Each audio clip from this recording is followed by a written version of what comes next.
So looking at the first excerpt here, this is a brief excerpt from chapter 9 of the ends of political society and government. The ends, the purposes, the goals, the reasons for political society and government. That is, Locke has very definite ideas of what government is for.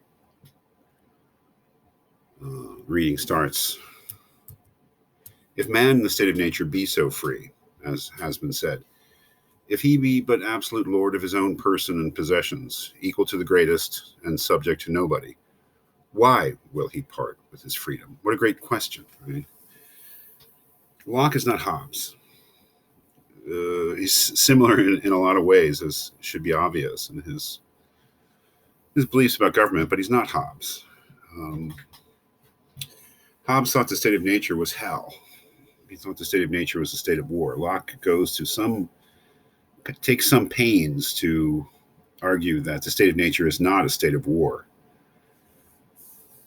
The most important idea being that the state of nature has a law of nature to govern it, and reason is that law. Human beings are essentially rational creatures. They're not animals.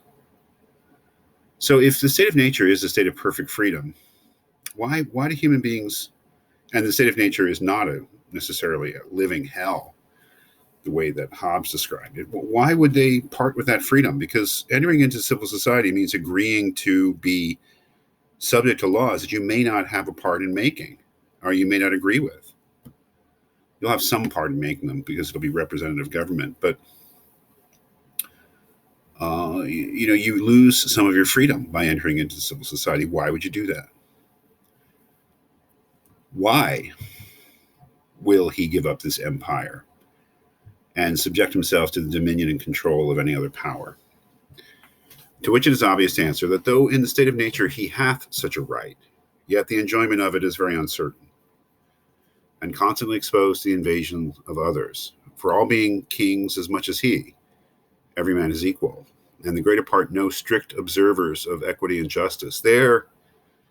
Okay, maybe he is a little bit more like Hobbes, right? Where he admits that the greater part of human individuals are no strict observers of equity and justice.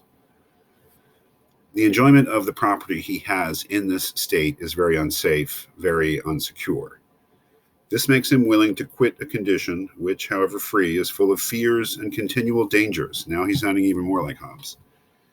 And it is not without reason that he seeks out and is willing to join in society with others who are already united or have a mind to unite for the mutual preservation of their lives, liberties, and estates, which I call by the general name property.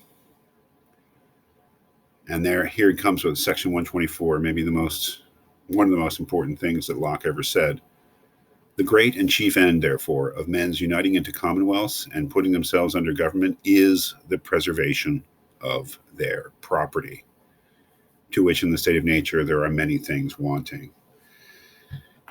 Now, this is a much quoted thing about Locke, saying that the purpose of government is the protection of property. Now, we should say that he has a peculiar idea of what property is. And there it is. Your life, your liberty, and your estate, which I call by the general name property. When Locke says that the purpose of government is the protection of property, he does mean, well, your private property, the things you own. That's what he means by estates. But he also includes your life. That is, one of the reasons that you enter into state of civil society voluntarily is to protect your life. Very similar to Hobbes there. And your liberty, your freedom, because other people will encroach on it if they're not restrained by law. And your estates, the things you own. So when he says that the great and chief end of government is the preservation of property, he does mean something a little wider than just private property, things you own. He does mean that, but he means these other things too, your life and your freedoms.